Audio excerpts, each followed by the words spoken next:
I got to put some skin in the game that's worth it. If it was $500 a month, I wouldn't do it. So I'd be like, chalk it up to like, I kind of did it. I showed up to a couple calls. No, it needs to hurt. So you do it. And then you're so proud of yourself when you do. And you're like, what's the next level?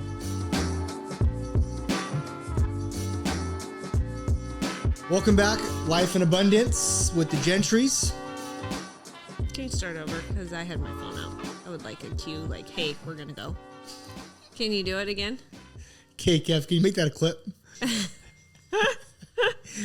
All right, guys, welcome back to Life in Abundance with the Gentrys. It's been a little bit of a week that we've had. Our kids are still sick. They relapsed. They relapsed, yes. Our middle's got pink eye right now. Oh. Our youngest is coughing and doesn't sleep as usual.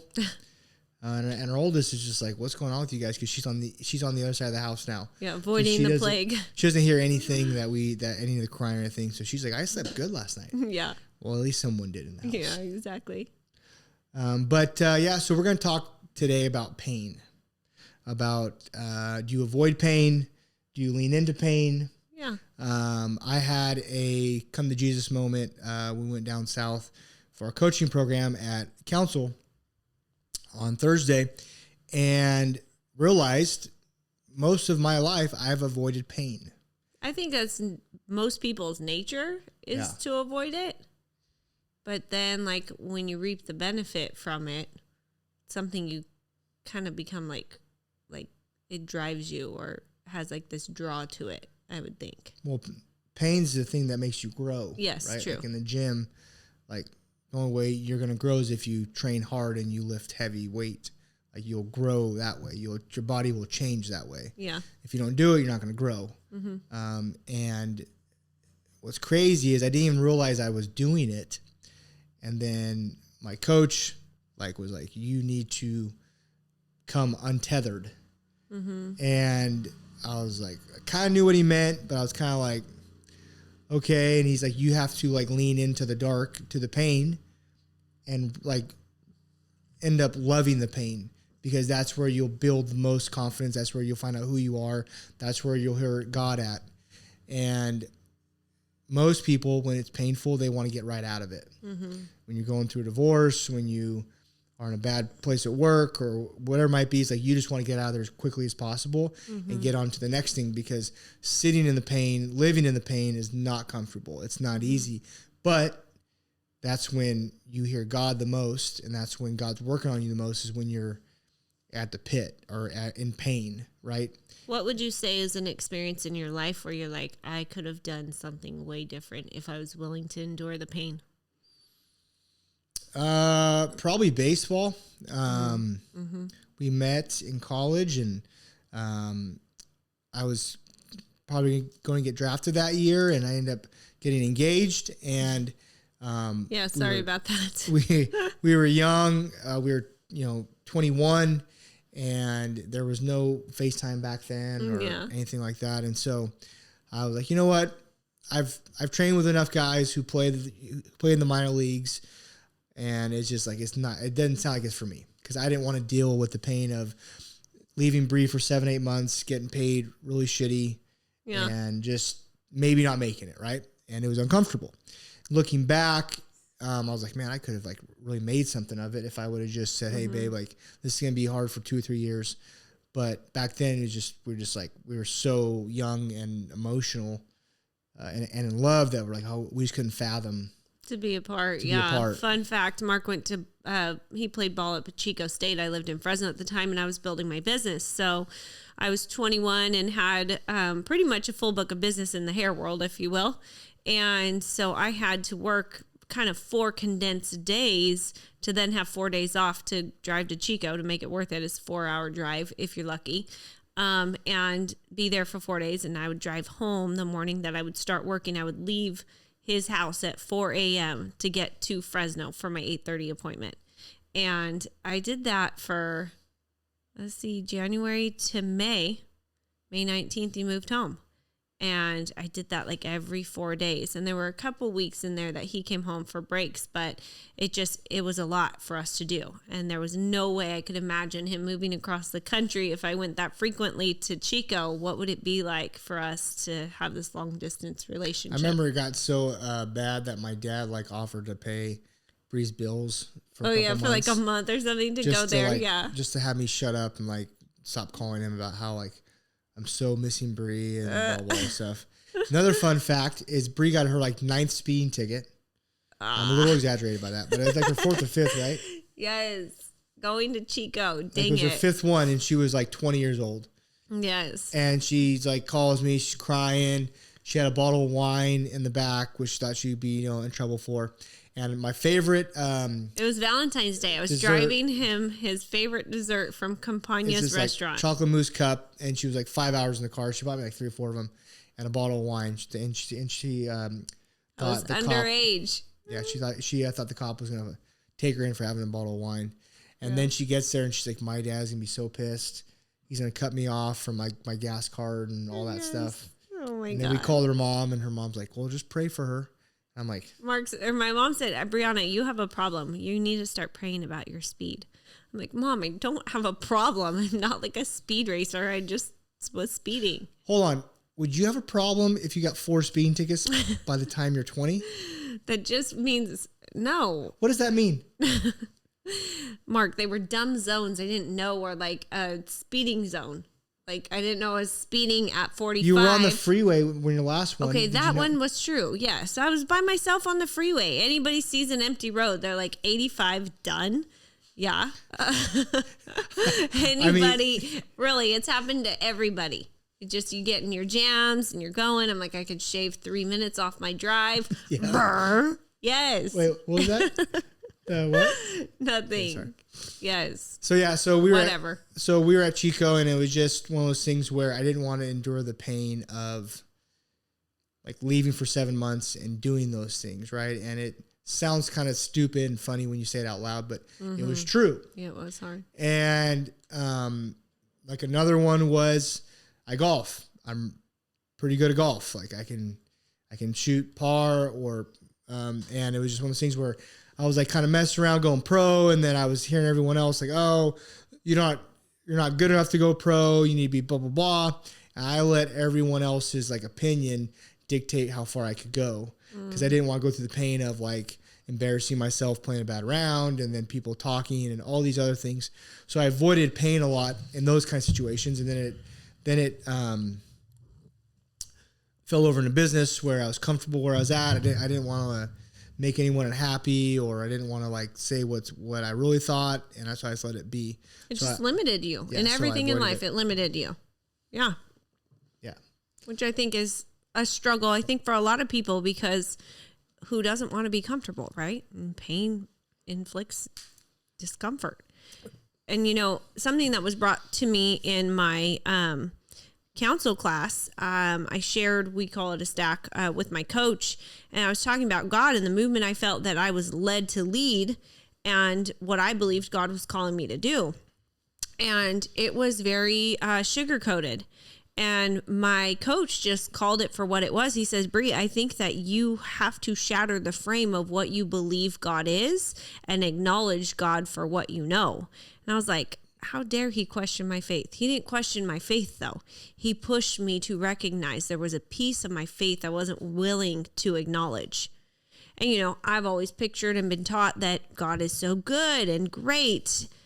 And I've been following my calling. And I've come to know that I'm just creating kind of the shitstorm around me through pursuing what I know God's calling me to do. So if God's so good and God's so great, then why am I feeling this pain?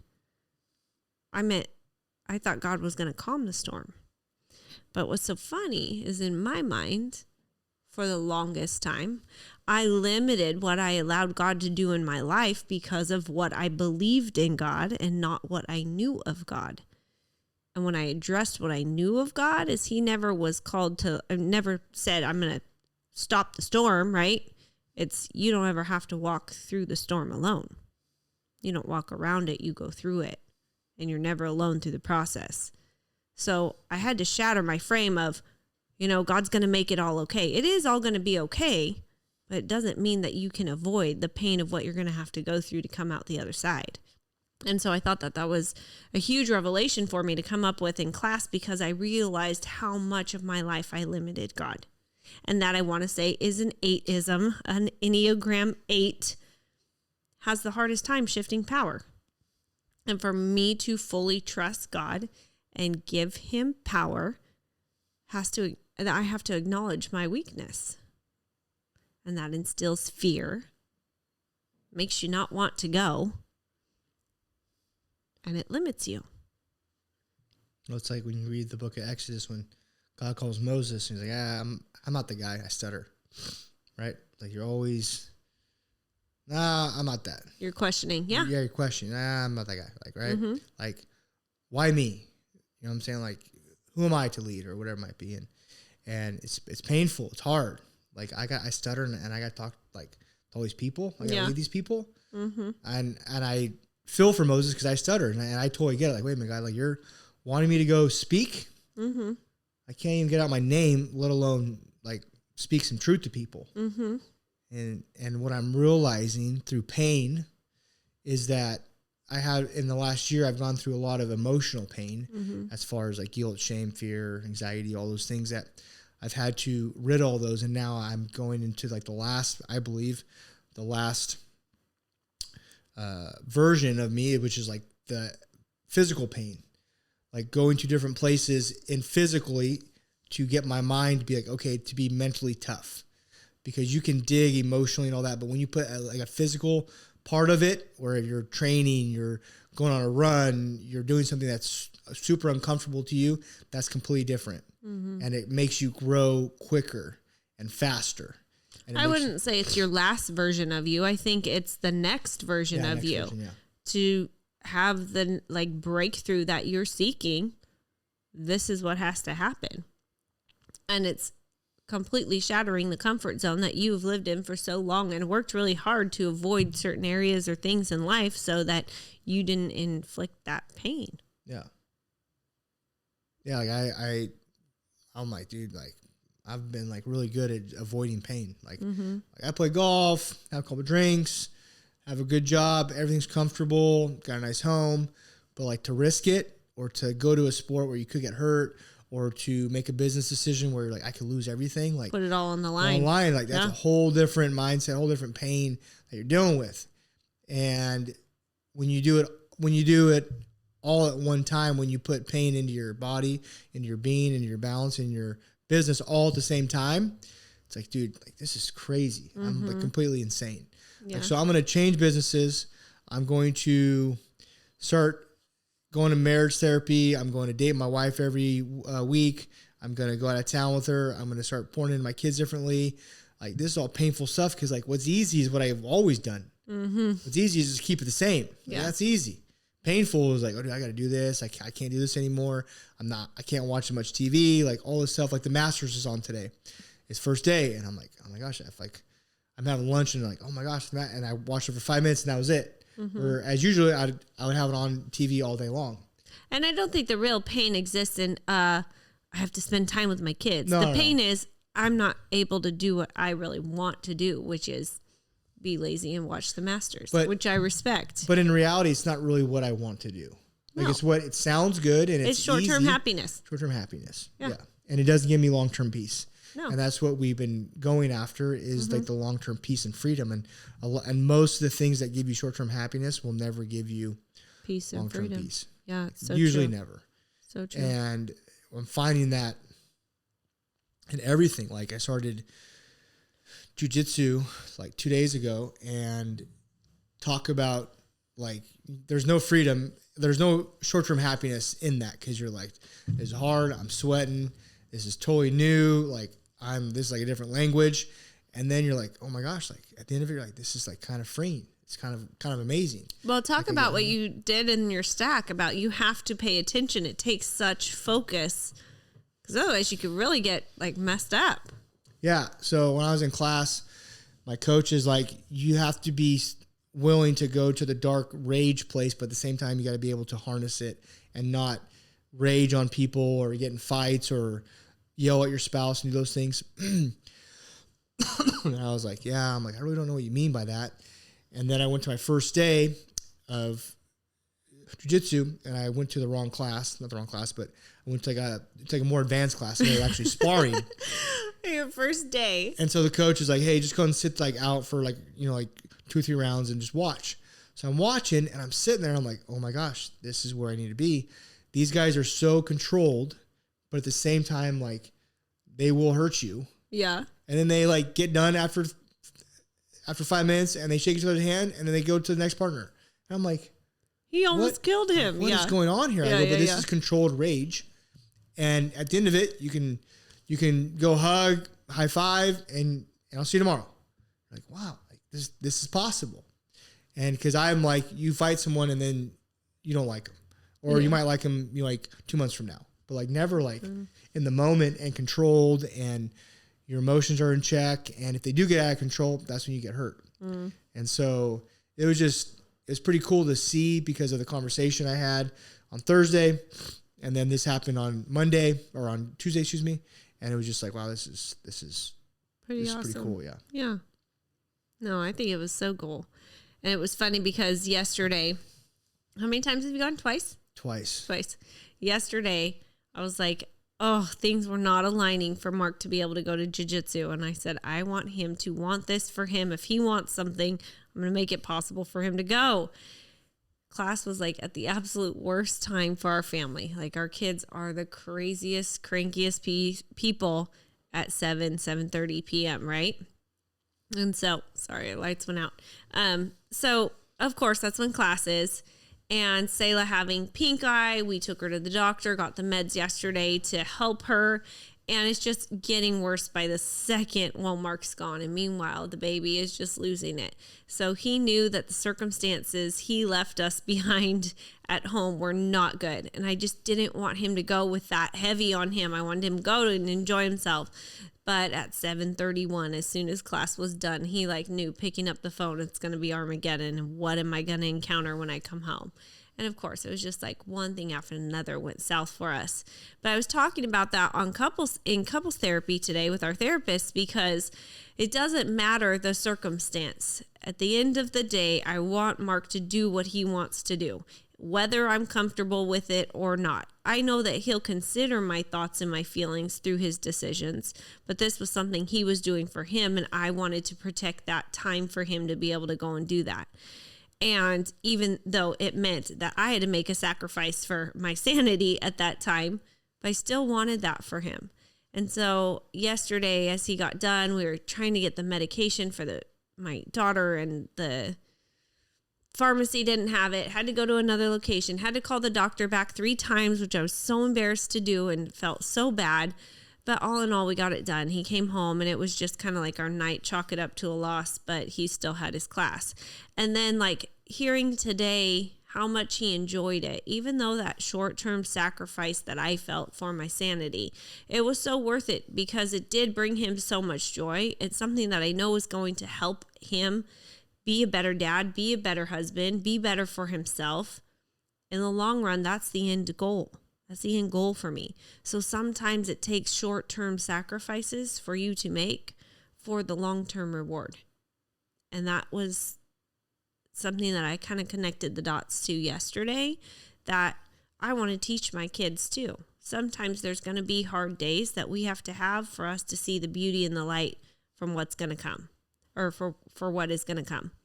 And I actually had the opportunity yesterday to go back to beauty school and speak at the school to, I don't know, maybe 25 students. I don't even know, something like that.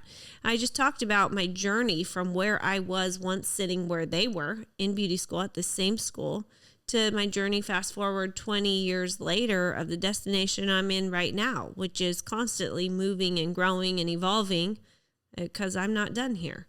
And what that looks like for them to be me, let's say, in business, not that they want to be me, but I said all it takes is the desire and commitment you make in your mind to what you want to do. I had to make the commitment in my mind that I'm going to make it so possible for Mark to do jiu-jitsu, which I know to some people sounds stupid, like why you can't carve out an hour.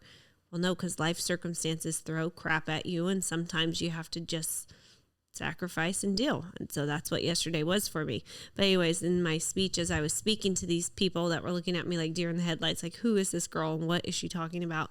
I came in there a little bit aggressive in Bree fashion. I just shared with them, like, you are the one that gets to choose. You are the one that gets to decide how far you're going to go in this career. I thought I was going to be $1 million stylist, and God revealed to me, no, you're going to coach $1 million stylists. And what that looked like was me completely transforming the vision that I had for myself even 4 years ago when I made that commitment to myself that, oh, wait, we're going to actually shift there because that's no longer what's serving me. And so they're short-term sacrifices. Making this shift in my salon, stepping away from my salon chair, stepping back from my salon, that's a short-term sacrifice to pursue the God dream. And so that was something for me that was just like brought up a couple times in the last few days and has been like, man, I'm just like hammering that into my head and operating in life with those words right now. It's been my survival. That's one thing that Bree has been really, really good at is, like embracing the pain. Yeah. And like going into it and leaning into it when most people are like, that's kind of weird. It's crazy. I would never do that. And Bree just was like, nope, this is exactly where I'm going.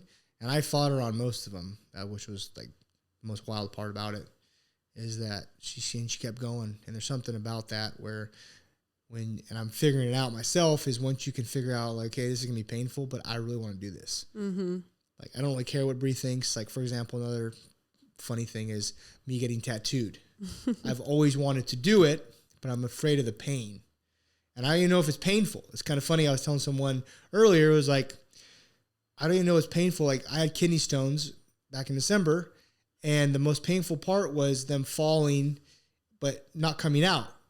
And everyone was like moving in your body. Yeah, moving my body. And everyone's like, bro, it's going to be so painful. And I'm like, well, the doctor said it wasn't going to be bad. Like, it was fine. Like, no, dude, it's going to be super painful. And then it wasn't. So but the anticipation, like, totally, screws you up. Like, you're like, oh my gosh, like, is this going to happen? Like, I'm going to go to the hospital. Like, all these things in your mind because you're afraid of the pain. Where if you're like, hey, dude, I'm just going to embrace it, and it happens, it happens. Yeah. And that's how I was with the kidney stones, and I was totally fine. And so I want to get tattoos for so long because I think that like it looks cool, like to do a sleeve and all this stuff. And I was like, I realized on like Friday, I was like, dude, like I'm afraid of the pain. I'm afraid of the pain and what people might say. But like the ultimate tattoo is like I went through the pain. And I don't really care what you think because I got it on my body for life. Mm-hmm. Like if my wife likes it or doesn't like it, it is what it is. Because you wanted it. Because I wanted it, yeah. And so, not saying I'm going to do it. But it is on my list of like, okay, like. If it does happen, I'm like, okay, cool. But yeah, it's like we tell ourselves these stories and we're like, do I even know it's true? No, I don't. Like it could be really painful, but it could be like, okay, yeah, it's not bad. So as we talk about these topics, I laugh because I'm like, I would never not do something because I'm scared of the pain. Like there's not really something in my mind that I want to do that I won't do because it might be painful. I don't know. So for me, I can't really relate to that. I kind of feel like a rush from pain. But I've also experienced that when you stretch and it's painful, you grow. And the benefit of the growth is far greater and worth it than staying in a place where you're stagnant and stuck. And most of my coaching clients come to me for that reason, is they feel stuck. They're experiencing suffering right now, being in the same place this year as they were last year, the year before, whatever. And they're frustrated. The frustration is there. They're mad at themselves, but they're not mad enough to do something about it because what it's going to feel like is painful. Paying the money for a coach. Oh my God. That was something Mark was so resistant to and could not fathom me paying $5,000 to go learn this extension method. $3,000 a month to go and continue my education. What are you doing, Bree? I love it though. It's because it's going to push me to do it. I got to put some skin in the game that's worth it. If it was $500 a month, I wouldn't do it. So I'd be like, chalk it up to like, I kind of did it. I showed up to a couple calls. No, it needs to hurt. So you do it. And then you're so proud of yourself when you do. And you're like, what's the next level? So it just keeps drawing you further. And there's things I've done that I'm like, I will never do that again. That was awful. Like a root canal. I don't have any plans to have a root canal again because it sucked. But also at the same time, I shouldn't ever have to do it again because I learned my lesson. When you don't take care of your maintenance, what happens? Having a baby, C-section. I talked through the entire thing. Didn't hurt me a single second. But I also knew that talking takes my mind off of things and I was distracted. And the whole time I'm talking, Mark's like, why are you not freaking out? It was not normal. I know this. I really didn't have any pain after my C-sections. I didn't take pain meds either. What, ibuprofen afterwards? But it's something that drives me and it excites me. So it's really hard for me to relate to Mark because he's, hesitant to get a tattoo. I'm like, shoot, my eyebrows, my lips, all those things are tattooed and I'd do it 10 times over again. And not one time was I like, oh yeah, that hurt really bad. So we laugh about this with each other because we can't relate. Okay, a real quick story about a tattoo. So we're talking about tattoos and Bree's like, you should get an eagle. Yes. Okay. So one of my buddies, I don't know him that well, but I met him in Nashville at a wedding a while back. And he takes his shirt off at the pool. I'm with like another buddy. And he has this eagle tattoo. I mean, this thing. And the guy's a pretty big dude. He's like probably 6'2", probably like 220. He has the eagle. It's like his whole back, right? But I remember it not being as big. So Bree's talking about this. It was Saturday night, and next day we go to this tailgate function, and the first guy I see is that guy. No I'm way. like, bro, I literally was thinking about you last night. My wife wants me to get an eagle tattoo. He's like, oh, and he starts laughing. So right when we're about to leave, I'm like, hey babe, that's the guy who has the tattoo. She goes, oh, okay. So he's talking to about 5 guys. I look over and Bree's like, hey, can you pull your shirt up? No, I said, excuse me, sir, can you take your shirt off? And he's like, what? And they knew who I was. I didn't know who they were, but a couple of them, their wives came to the salon to get their hair done. So anyways, he's like, I will not take my shirt off. I said, well, I heard you have this like awesome eagle tattoo. And so I showed him the picture of the eagle tattoo I sent Mark that morning. I was wanting like him to just explore. And he's like, no, that's awesome. And then he takes his shirt off, and his is like 10 times the size. I'm like, now that's an eagle tattoo. What's even weirder is then Bree pulls her phone out and takes pictures of it. Take a picture of it. I'm like, fine. This is the almost weird random Keep thing. it freaking weird. No, he laughed. I'm like, that's a true story. Yeah, no, it was a good time. But anyways, I guess through all of this, the lesson is if you're not willing to go through the pain, going to be really difficult for you in life to grow. And I mean, it was just like that. It was just like that story I told about you taking a picture of the tattoo. It was like, to most people, that's a painful conversation to have. Like, it's awkward. They don't want to have it. Like, hey, I heard you have this tattoo, and like it might be kind of cool to see it. Just to approach him? Yeah. Oh. Well, I know you don't care, but most people, that's a weird, painful conversation. Didn't like even most think people twice. My mind didn't go, hey, bro, can you see it real quick? No, I'm like, I know he has one, right? So, but like, that's a weird, awkward, painful conversation for majority of people. That's most people's faces. Like, our friends were like, what is Bree doing? And I'm like, I don't know. Then she's taking a picture. I'm like, I don't know if she's like attracted to this dude or like she likes, I don't know what's going on, but I'm just going with it. That's a weird, painful. As his wife is standing right there telling me about his tattoo, I think I was not a threat at all. I know. But I'm just saying that like most people, like that's an awkward, painful conversation. But like what happened at the end of it, it was like everyone laughed. They had a good time. Yeah. We got to meet some new people. It was like, because you were willing to go through the pain, not even pain for you, but you were willing to go out and put yourself out there. Yeah. Which to somebody else would be extremely painful. To 99% of people, Brianna, that is weird. Way outside their zone. I get it. Okay. And that is not odd for me at all. No, I know. The audience is like, I would never do that in my life. I'm like, no, I know. It's hard to tell someone, hey, what's that forearm tattoo? You like, what's on your back? Take your shirt off. Yeah. I didn't say what's on your back. I said, excuse me, sir, can you take your shirt off? And he was just like, what? Yeah. It was fun, though. Whatever. Harmless. Good time. Funny story. So, I don't know. Next week, Mark might have an eagle tat right here. Oh, on the neck? Maybe. I don't know. On the jugular? Yeah. Who knows? Whatever. It's his list of things he wants to do to endure pain. I have my own list, and they usually are all business goals. But good for you. Tat it up, bro. Don't care. Was that kind of like a jab underneath about minor, about There was no jab. It was very clear. Business? No. Okay. Just checking. If you felt that, though, maybe you should do a self-assessment and see if there's something in your business that you're not inflicting pain over. I'm thinking about that one. Oh, shoot. All right. Well, by the way, our therapist, we have conversations like this on therapy all the time, and he breaks it down. He's like, well, Bree, that was pretty aggressive. Here's what I'm saying. And he just like breaks it down to where I'm like, I know, Steven, she is like that. She shouldn't be like that. But then he'll flip it on me, and I'm like, oh my gosh. He came at you hot today. Yeah, I know. I'm a true 8, and I'm always an 8, and I hate being an 8 sometimes. And then I catch myself doing the 8 shit. And I'm what is the one thing today that like you like caught yourself? Well, I get angry and frustrated just like this, not understanding how somebody could possibly not like pain because I love it. And then it frustrates me how I'm like, all these things, I have all the answers to all your problems if you just did da da da da da da da da. And he called it prescribed diagnosis. He said it's like this. Like you wanting to tell Mark what is wrong is like you going into an AA meeting and telling everybody, hey, you know what? I can make your life a lot easier if you guys just stop drinking. Well, they're clearly not there because it's that easy. Hey, Mark, we could fix all this if you just believed in yourself and stopped doubting yourself. It's like, Bree, do you think he wants to hear that from you? He wants to punch you in your face right now, and rightfully so. But to me, I just can't fathom why we can't just like get things done. And not to say that he's not productive, but I just struggle with understanding.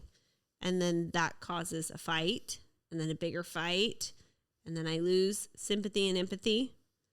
And yeah, then we just like run in the circle. So I have to catch myself, stop being an 8, and start extending grace. And that's the thing is I'm a very compassionate person, and it sounds like the 8 just doesn't give a shit. That's not true. I just know what I need to do. And it's hard for me to not understand how somebody else may not know what they need to do. So anyways, yeah, it was a big eye opener for me today. Yeah. It was a 2-hour session, and it was 99% about an 8 being an 8 and how she needs to pump the brakes sometimes on being an 8. Yeah. He said a couple times, like, if my wife would talk to me like that, yeah. I was like, yeah, I've just gotten used to it.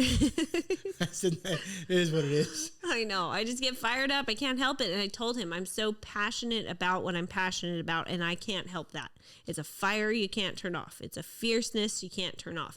And that was something that I thought was so appropriate today. There's something such as aggression and fierceness in a relationship. Mark comes at me aggressively sometimes with anger or his emotions, and I come at him with fire and passion. They have 2 different end motives. And sometimes the aggression is meant to be fierce, but it comes across with a different motive. Mm-hmm. Maybe we'll save that one for next week's podcast. Ooh, little sprinkle teaser, next week, which we'll teaser, which we'll probably forget about next week. So.